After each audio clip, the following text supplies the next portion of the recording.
Hello, everyone. This is Manoj Tandon. Welcome to another episode of Dark Rhino Security, Security Confidential. Today, we are honored to have Ranbir Bhutani join us. Ranbir is an expert in all things cybersecurity. He's a vCISO. He's been in the business for a long time. He's the CEO of CyberCulture, LLC. He's also a partner at Ingram Advisory Group. He's got an education from the University of Maryland Global Campus, a master's in cybersecurity. He's the real thing. Welcome to the show, Ranbir. Thank you for being here.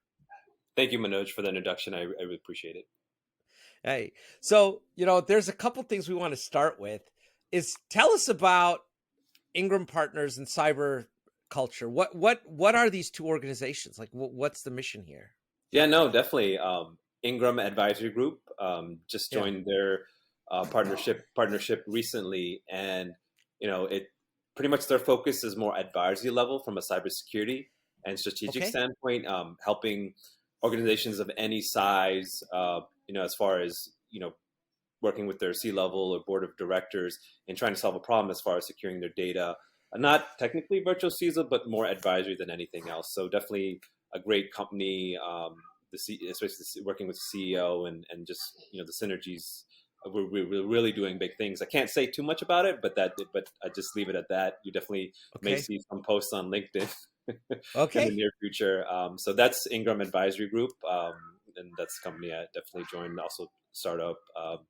CyberCulture, on the other hand, as to your question, I launched the business in August of 2020 because I finally realized that there is a need on the consulting side for companies, private, public, even on the federal sectors, for somebody to come in as an expert, regardless of background, cybersecurity or technology, or let's say even human resources as an example.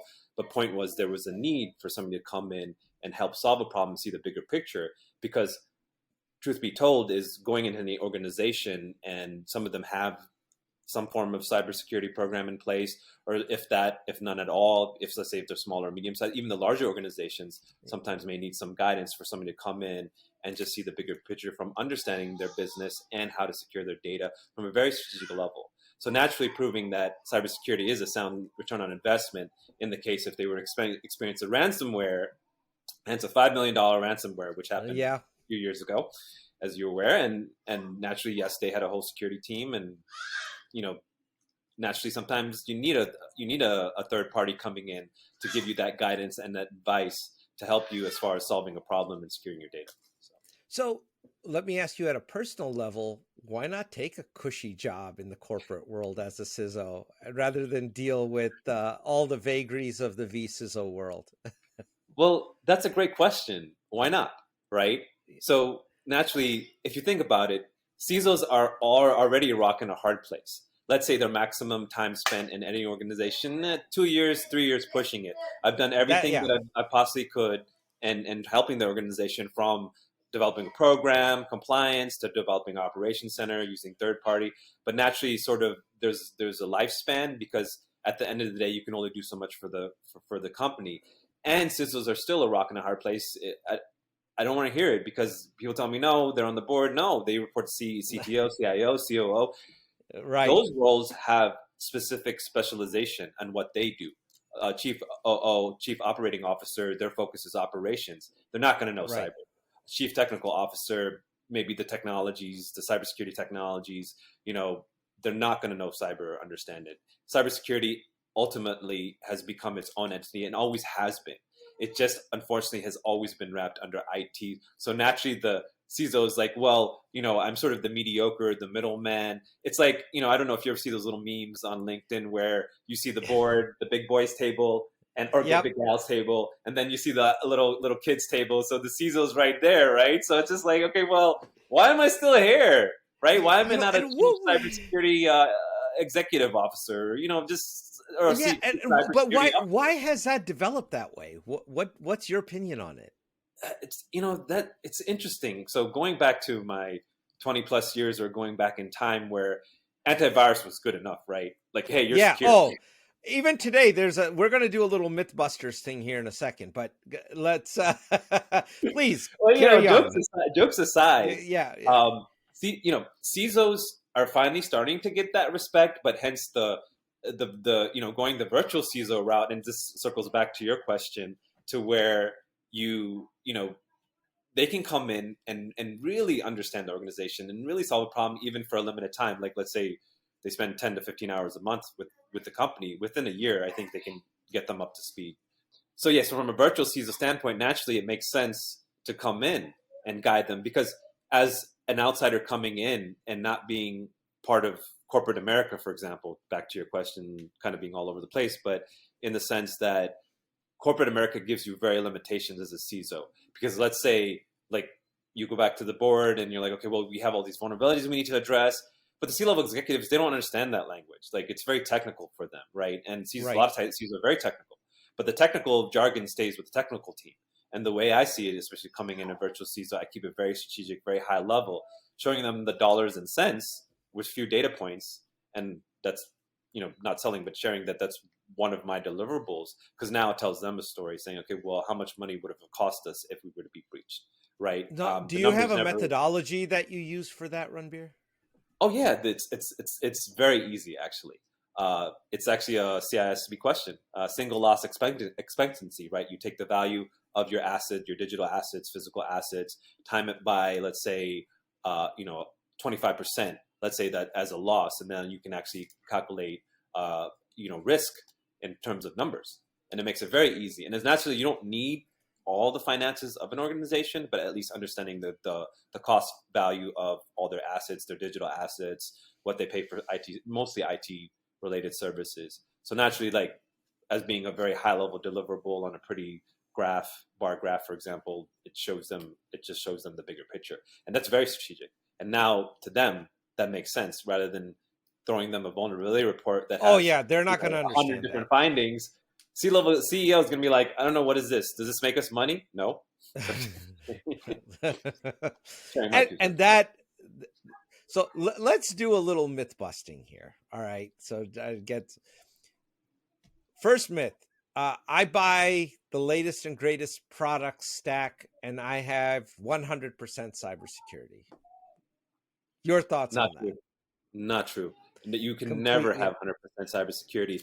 It is ongoing cycle, down to security training and awareness of your staff and employees, so they don't go click happy, downloading some phishing or ransomware. If they just see something suspicious, they instantly can report it, because they're getting that training. Let's say, I mean, this may be a little bit tough, but as far as monthly I'd push monthly trainings, because a lot of those employees will just like read past the trainings or go through them quickly. Oh yeah. Review them to say, okay, well, I didn't do anything wrong. Well, you introduced malware, and all of a sudden now you're costing us $2 million. And I'm not saying that employee will get terminated, but it goes to show that, educating your employees is very, very important and crucial to understanding cybersecurity as a whole. That's one suggestion and recommendation. And another recommendation is an ambassador program, and have each department have a designated ambassador to train their employees from time to time, or even to do some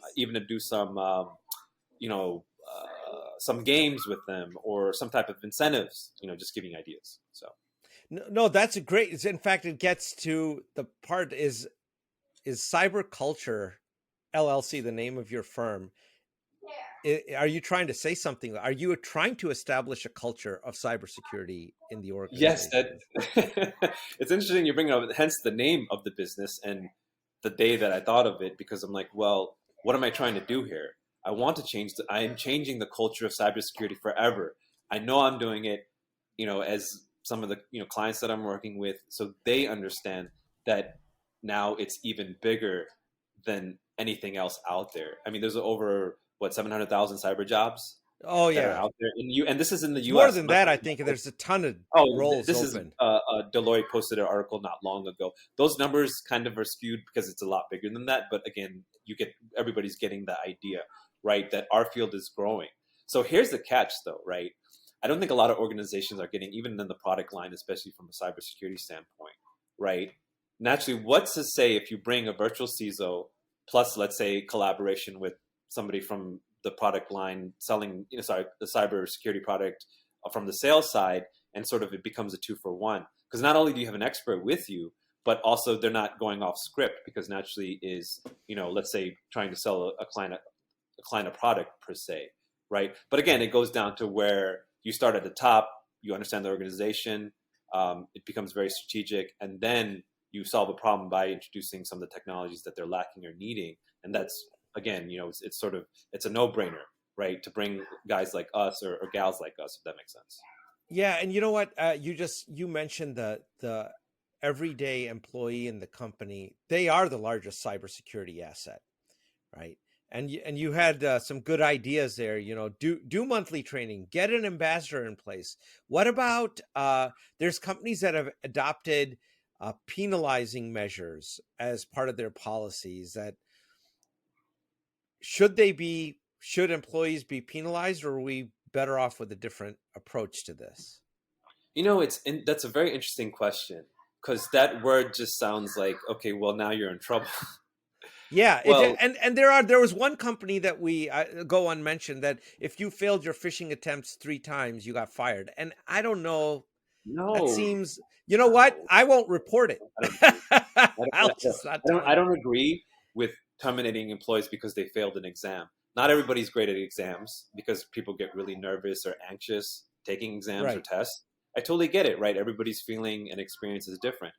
But a lot of leaders of companies fail to understand that when you put that hold over your employees, that is a trifecta. Actually, that puts a negative impact to the business. You may actually start losing employees. And because, again, the cyber field, the supply is minuscule compared to the demand right now. Right. So it's not like we couldn't get corporate jobs anywhere. Well, that's not my Sure. goal. My goal is changing the culture of cybersecurity, in the sense that where now it's its own entity. And until organizations start listening, because we're given 2 years, then we're still in that same boat where we're still going down that same path. Well, let's go reactionary. Oh, we've been hacked. Now let's get a vCISO to come fix our hacking and breaching problem. No, it doesn't work that way. It doesn't work that way. How do you get the employees engaged then? How do you get them to understand the why of what you are doing so they play ball? That's a great question. Educate them. Share the knowledge, have them understand. Whether they're interested or not doesn't matter. They're hearing some of that information, right? Heck, even offer some incentives. I'm not talking about even compensation. Maybe make a game out of it. Make it fun, right? I mean, why are we all working? Why are we working for a company, or we have our own businesses? Why we're doing it because A, we're really passionate about, or B, sometimes people chase the money. I mean, hey, whatever floats your boat, doesn't matter. It's all relative in the sense that, like, when you educate, because we're here to knowledge share, right? Like, Right. And it doesn't cost anything to knowledge share, rather than you say, okay, well, instead of giving knowledge, I'll give you a $5,000 bonus. Okay, well, that's going to make them excited for 2 seconds. And then, after taxes, life goes on. So yeah, exactly. Right? Well, let's do another quick myth here. There's a whole bunch of people that think, well, I achieved compliance, so that's good enough. I'm done with cyber. Yeah. What's your thoughts? but to your myth, some companies think that cyber insurance protects them from being hacked. I'm not kidding you. Oh, please. Okay. Please get into that. We could talk about this for hours, but you know what I'm talking about. So to your point is that, it just goes back to say, well, it doesn't stop. It's ongoing, right? So let's say you have these programs in place. You have, like, you're basically top notch. Like, you got the technologies, you got the program, you got the people. Now what?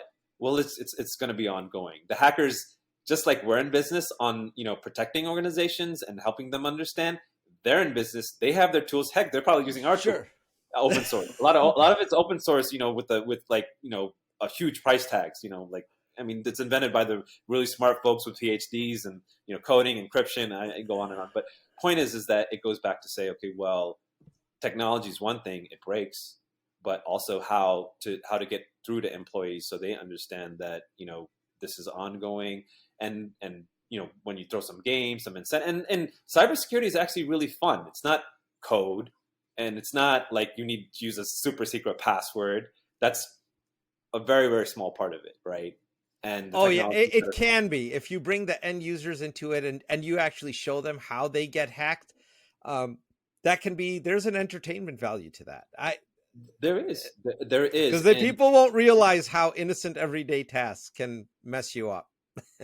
it does. And like, fine, some folks in your HR or accounting, accounts payable, or operations or maintenance, like, if you make a game out of it and you offer some incentives, like, okay, gift card to a really nice restaurant like Ruth Chris, and again, yeah, Yeah. it may cost the company dollars, but it's minuscule dollars, right? That's, really the point is everybody having fun, everybody interacting, and sort of not sitting in those silos anymore. And an ambassador So program is amazing for that, because now you have a resource dedicated from each department or business unit coming together, and now they're communicating. So subconsciously, they don't realize it, but the program does it.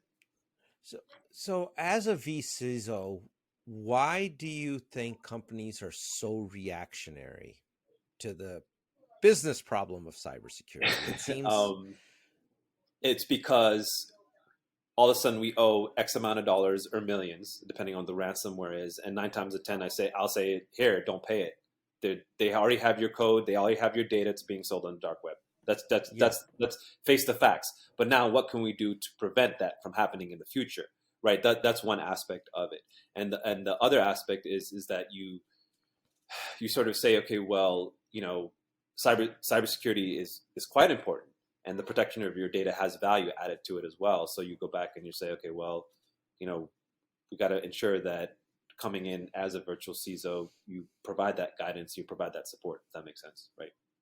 It does. Now, is there any thoughts or ideations you might have on how do we take cybersecurity from a cost center to a revenue center? A lot of the enabling technologies have dual uses. There's a lot of things you can do with them if you're creative. So do you have any thoughts on this potentially? Yeah, no, that's actually a great question, right? Because everybody assumes, or the top assumes, that it is cost. It's going to cost us millions of dollars for this technology, these people, these resources to just protect our data.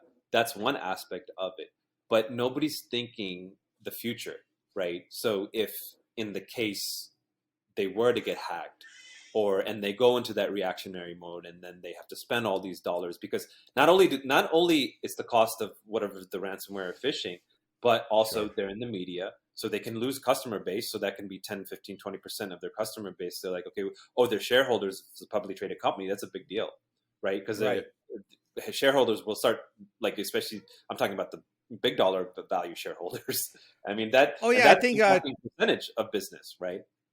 oh yeah, I mean, Target, I think, put it in their annual report that they lost $300 million in sales or something to that effect because of the breach that they had. Because it was so long ago. Yeah, no, it was so long ago, but and people forget, but it was an HVAC contractor because it goes back to the Internet of Things and segmenting your networks, right? I'm not going to get too technical here, but that's another piece of it. So a lot of organizations will put everything on one network, and it's like, okay, well, so you have your databases that has PII, or personally identifiable information, can communicate with your web servers. Now we have bigger problems. Oh, and your websites might have open databases on the back end. I mean, there's a number of things that we can get into that could be issues that a lot of people, which I guess I was going to go here much later, but a lot of companies, when you talk about frameworks, are you implementing zero trust? Are you using NIST CSF? Are you addressing the CISA top 18, whatever the case may be? They think that these are heavy investments and very difficult to do. And I'm going to pick on zero trust because it's been marketed to death, right? Oh my God, has it? Right. Please so proceed. Can a small medium business, somebody with 100 employees, 50 employees, really consider zero trust to be in bounds for their organization? Yeah, no, that's a great question. Regardless of organization size, right?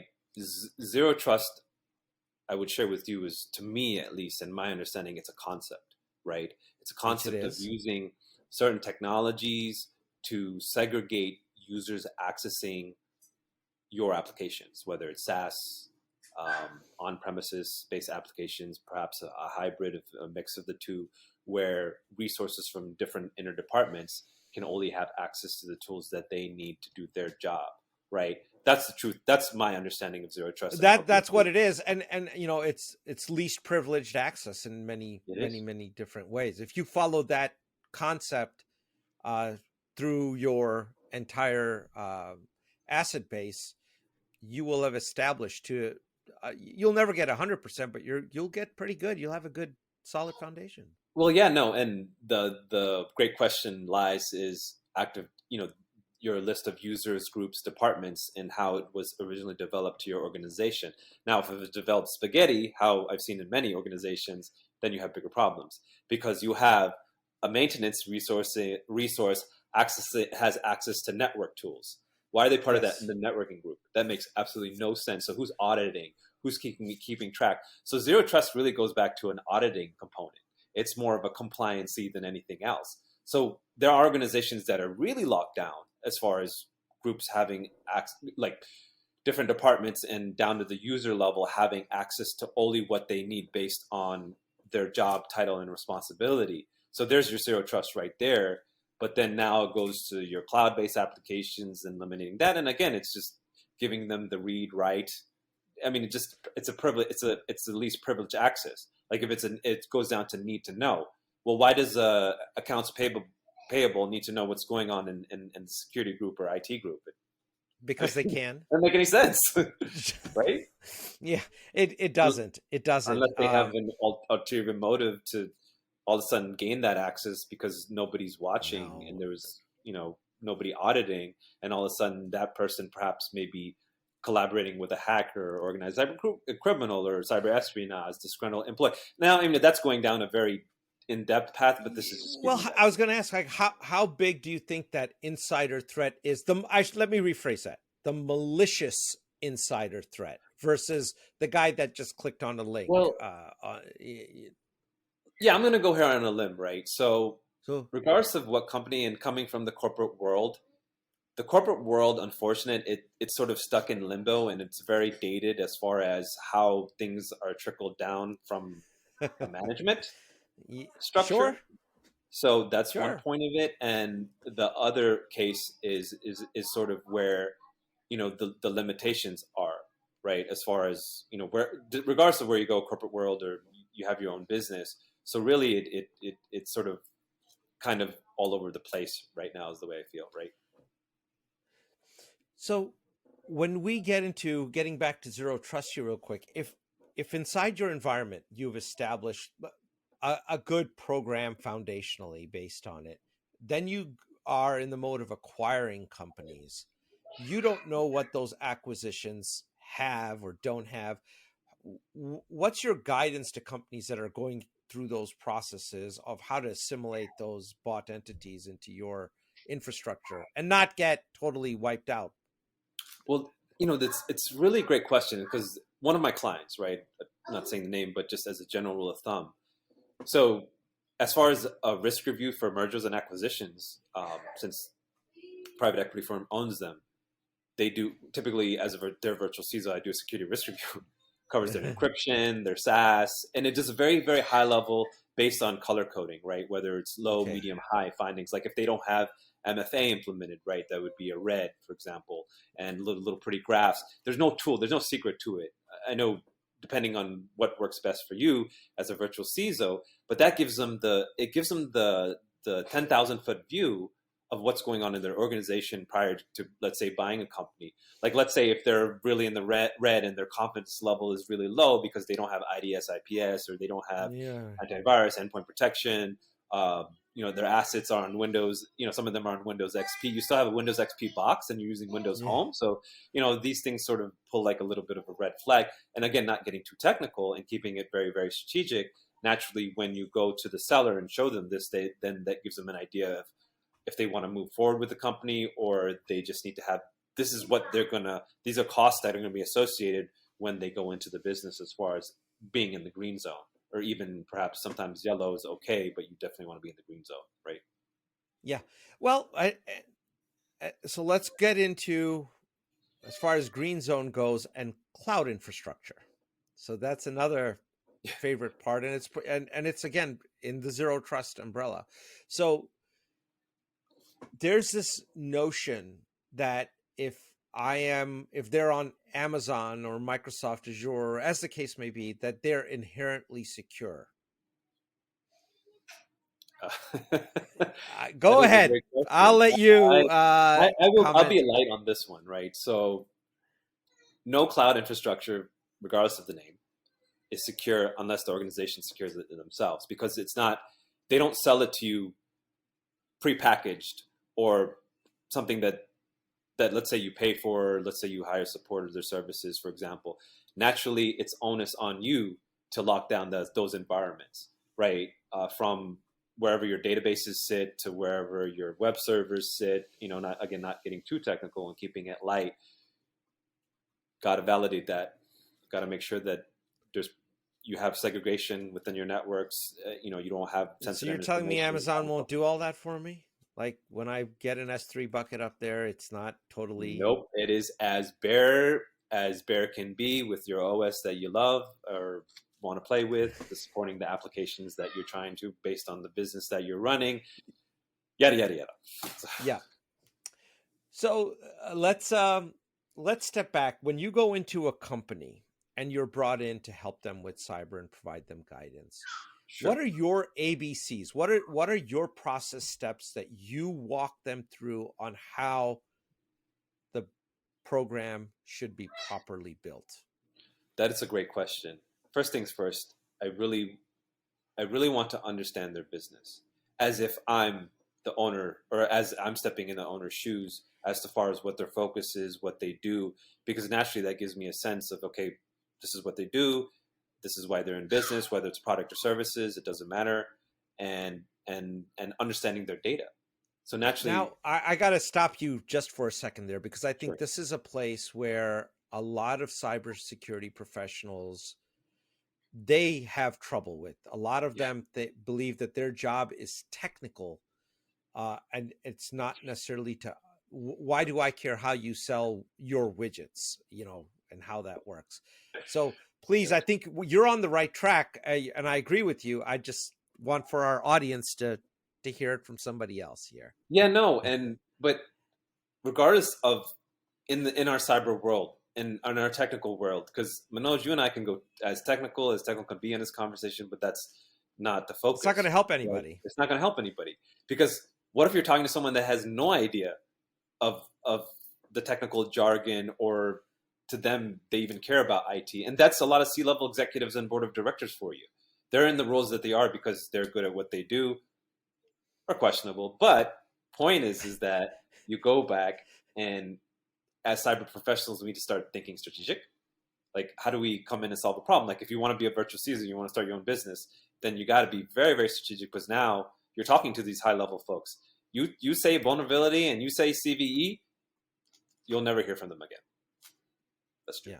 So true. That's my passion. So you're starting there. You understand the business foremost. Now Absolutely. What are we doing as step 2? Yeah, step 2 is understanding what type of data they're housing, if they're using an MSP, if they're using third-party services, and then really trickling down and understanding to really where their data points are. Not technical, but just an overall general understanding. So that's one point of it. The other part of it is this. Sometimes people may say that it's challenged, but it's not, because if you're actually requesting financials, not their whole financials, right. I just need to know the cost of their assets, what they own, their laptops, employees' laptops, desktops, devices, peripherals, yada, yada, on and on and on. Because this gives me an idea of what the cost value, even with depreciation, for example. Yeah, maybe you need to know a little accounting, but not so much. Then you take that information, and then I usually pop it into a formula, and then do a calculation and have a pretty spreadsheet. Now that's a very high level deliverable, because now I'm telling a story. Well, in the case if you get attacked, this is what's going to cost you. And even if that number is low, it doesn't matter. The outside of the box thinking here is, okay, well, what if we lose customers? Well, what's the cost per each of your customer? Bingo. Yeah, that's a big now that number. That changes the whole ballgame. Let's face financial institution. What's the cost per each member or account holder? Checking savings, loans, doesn't matter, right? Every person has a cost associated with it, right? That's one part of it. And then the other part of it is, let's say there's 3 reports. I'll give you an example. Like one is a threat report that shows where some of their weaknesses are based on their departments, not their networks. That's pretty C-level cool. and board of directors understand this because they're like, oh, why is our HR department rated at a 9, a 10, which is like red? Well, if this happens, Mr. or Miss CEO or Mr. or Miss board of directors, you could potentially be out $500,000 if you were to get hit. You got a lot of personal data that's gone. And it really, it's not an application I use. It's really number crunching using a few deliverables. And then that's the threat report. The other report that I have is a report card, like in grade school, right? Remember in college, you got an A, B, C, so A through F, right? So usually giving their departments a grade. So now they're like, report card, I'm not used to this. All right, yeah, no, why are we rated at an F for our operations department, right? So that makes it tangible for them. Makes it very. But let me ask you about a friction point here, and because you use the word MSP, what you're prescribing, does the MSP's feathers ever get ruffled over this whole thing and say, well, I can do this with what Ranbir is saying. I'll do this for a lot less. Just buy McAfee, man, and you're good, or CrowdStrike. And the MSPs sell. Okay, well, yes. What do you guys think about cyber? Well, crickets. Sell. Cyber security. You guys don't have a program.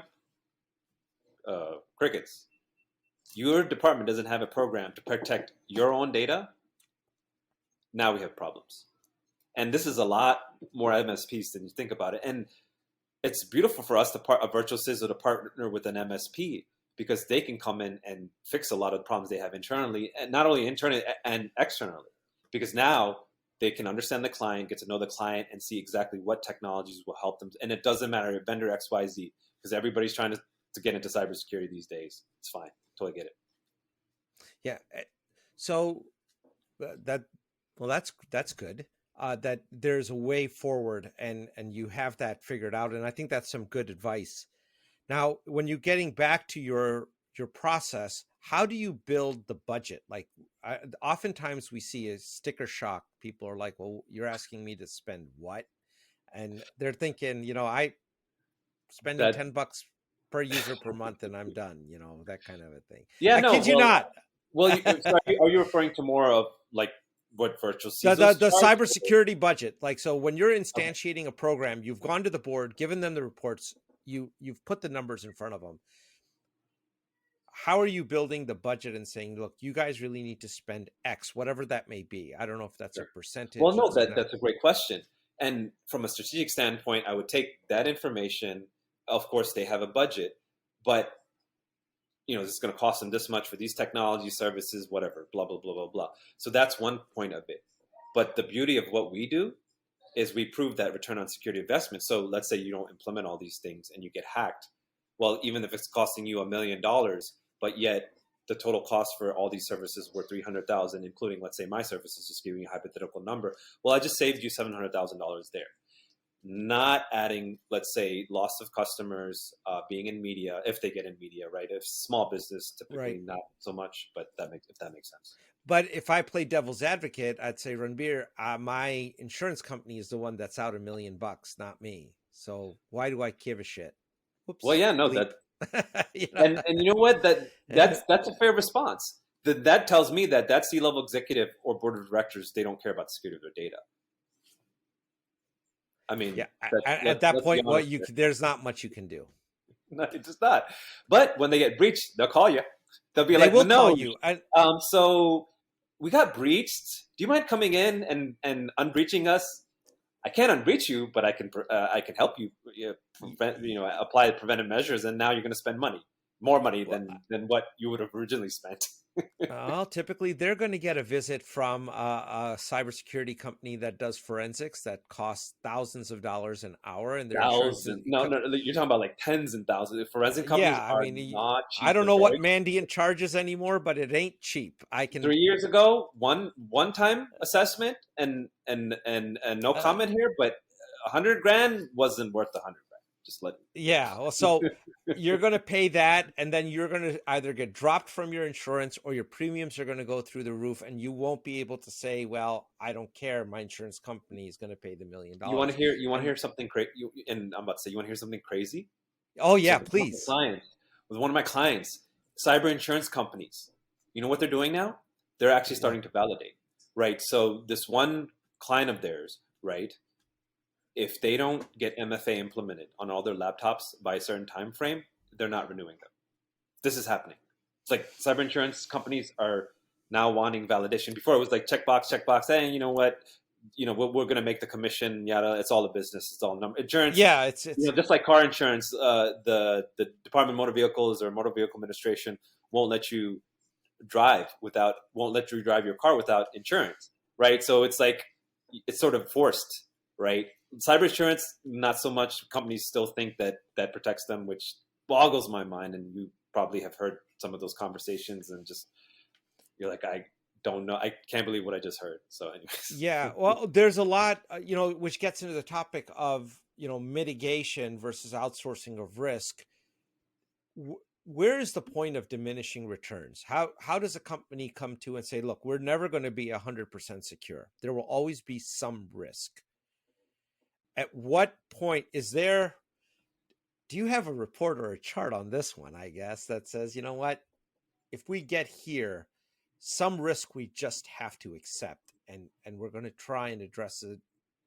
yeah, no, that's a great question. So I'm going to bring up Ingram Advisory Group here, where there is a strategic methodology that shows them where they're at now based on a number of the risk level, but it's all based again on their networks and infrastructure. So that gives them an idea. Like, let's say right now they're at, and one of the other consultants who's a very experienced veteran says the lowest he's ever seen was probably like 50 or 60%, like as far as having, security in their infrastructure network. Yeah. So now getting to in the small business world, a lot they are party to third party risk in a big way, right? Because they're typically parts of supply chains upstream and downstream that Sure. they might be the HVAC guy, right? Do they understand? Are you seeing these boards and the CEOs and CFOs understand what their relationship to third-party risk is? Yes and no, because either way, we come in and we explain and tell the story at a very, in layman's term, as far as strategic, right? Because third-party vendors, for example, how do you know, like, let's say if their data secure, or what are they doing to protect your data? So that's Right. It's been interesting from that, the least to say. So yeah, it's I think a lot of times, because we get this question quite a bit, that we're a small company, we're not a target, we're just who man, I make not true. widgets, who the heck cares, right? This is an interesting point you're bringing up. There's been, I think years ago, I read something on like a laundromat. I think it was a company that had owned 200 laundromats. Their website was very outdated, and they could care less about security. They care about those change, the dollars Yeah. and the quarters, and really that revenue for them is the top, right? So why would they care about security, right? That's not their focus. Their focus is to open up more laundromats. So anyways, their site got hacked. Their database was stored on that web server. So so the competing laundromat worked with some hacker, probably, who knows if they were a hacker. The moral of the story is never assume that you're not a target, because on the dark world, they're busy. They're busier than ever before in the entire world. Entire time of history, doing scanning subnets and different IP addresses and I mean, they have tools that they use to automate all this stuff. So don't think, the least to say, that you won't be the next victim, because I can guarantee that a lot of these organizations have been hacked. They just don't know about it. Even the big ones, the small, even a cybersecurity company got hacked. Oh yeah, I agree with you. I mean, yeah. yesterday we had Kareem Hijazi on the program, and he talked about that in detail as well, that there's a lot of people that have been hacked, and their environments, they're lying dormant in those Well, environments. and to And your point, finding, yeah, I'm sorry, I'm go sorry. ahead. No, high school kids, like they were bored. And your parents probably got money. Fine. No, I'm just making it up. But my point is that, like, jokes aside, don't ever think that it would be a kid, like super genius kid, 9 or 10, up to adults doing this. Because remember, they're in that line of work because they make maybe 20-fold than we do. That's why we're in our line of work. How do you see the last question here? The landscape evolving in cybersecurity as far as the threat space goes against No, that's a businesses? great question. I see cybersecurity finally becoming cybersecurity department, like its own entity in lots of organizations where you have opposite security operations, insider threat, threat intelligence, incident response, which is part of operations, vulnerability management, governance, risk compliance. I mean, that's not IT. That that is so many different subcomponents of cybersecurity, and you're seeing it eventually grow and expand into more different subcomponents. Like, are we talking about? I mean, this is going to sound a little further advanced, but quantum theory or quantum computing, like you're going from single state to multi-state or linear machines to multi-state machines. Well, how do you protect that, right? How do you prevent that? Like when we go to, let's say robotics, artificial intelligence, Sure. and machines having, sort of conscious or emotion state of mind. So, as scary as that sounds, that's where we're headed. So that's where cybersecurity landscape is at. Nanobots. How do you protect Internet of Thing devices? Hospitals don't give a crap. They, Oh, they're starting often, to. They've been this. shut We down. could How talk about many have health been shut insurance. down? Have we talk about health insurance premiums and how much it costs us and why a lot of people don't have health insurance because it's insanely expensive here, right? But again, hospitals charge what they charge and then do what they do. But how are they protecting their devices? How are they segregating? I can guarantee you that they're not. So, Well, I can see a $50 million payout if somebody, I hope it never happens, but if somebody were to pass away on the operating table because a heart lung machine failed because they got I hacked. mean, So, Meta is advertising, or Metaverse is advertising, you know, their metaverse and in using it for okay. education and doing unsearch. So who's doing things to prevent those things from being hacked? During a session, and I mean, I'm pretty sure Meta has a whole team, but it just goes to show that you always need somebody coming from the outside in. It's just like those big consulting firms out there. Why did they get into business? Because the processes were just not working. They were Right. becoming so dated and repetitive that the structure still holds in a very old school fashion today in a lot of corporations. A title is great. It's fine. You're at a certain level of a company, but at the end of the day, aren't you still part of the same company to solve a problem? Yes. And when it comes to your data is priceless. There's no price tag to it. So when you get hacked and your data is being sold or your lists are being sold to your competitors, you have bigger problems. Just Well, saying. I think you have a great mindset, and I'm sure you're going to be immensely successful in this space. Thank But you, and yeah, definitely thank you. And I definitely look forward to having conversations with you, Manoj. It's really been great. I'm glad you understand it, you get it, but we're just trying to spread the word. we're on an educational mission here.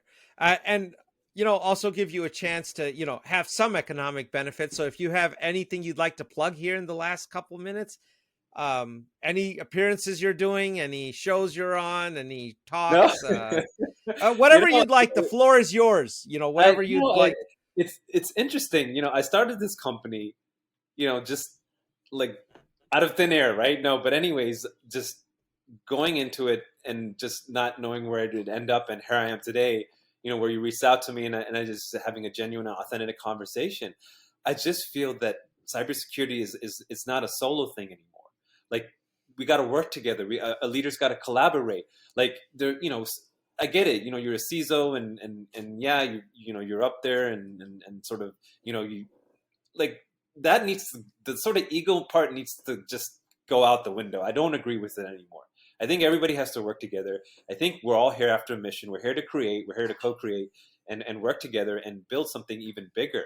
right? Everybody wins. It's not even about the amount you charge or the revenue, right? It's spreading a story, because a story has endless value to it, and it can just go on, and just over time it improves, it becomes better, right? So, but naturally, if we don't stick together as cyber resources here, then the leaders of tomorrow just goes back to square one, right?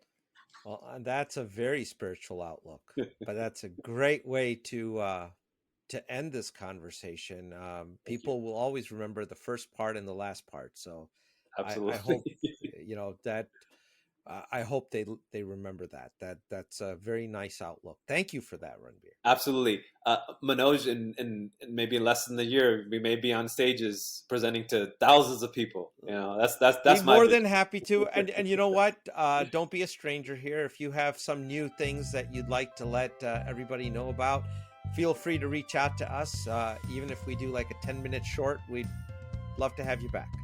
No, absolutely. Same here. Thank you so much for your time. I appreciate it, and definitely don't be a stranger. I'm pretty sure we could do some big things together. Love it. Sounds great. Take care.